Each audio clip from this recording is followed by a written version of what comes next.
A live look at the White House on this inauguration night. After nearly 50 years of service in Washington and 3 bids for the presidency, Joe Biden now takes over at 1600 Pennsylvania Avenue.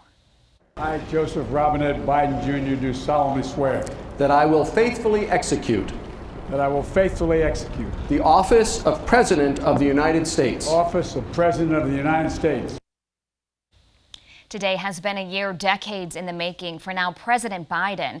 In his address, he implored the country to work together to unite against injustice and COVID-19.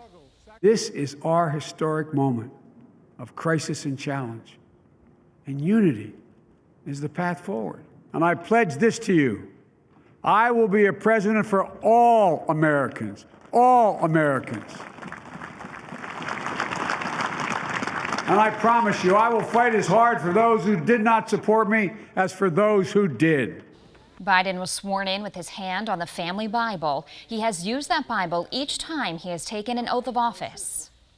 I, Kamala Davy Harris, do solemnly swear that I will well and faithfully discharge the duties of the office on which I am about to enter. Vice President Kamala Harris becomes the first female vice president, the first black vice president, and the first vice president of Asian American descent.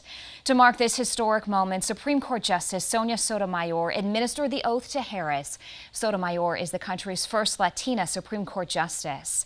After the inauguration, the new president and vice president attended a wreath-laying ceremony at the Tomb of the Unknown Soldier at Arlington National Cemetery. They then walked the parade route for Biden's virtual Inauguration Day parade before President Biden entered the White House. The president targets President Trump's legacy already with executive actions on this first day. He's stopping the U.S. withdrawal from the World Health Organization, stopping construction on Trump's border wall, extending eviction and foreclosure moratoriums, along with a pause on student loans. And his first action was to impose a mask mandate on federal property.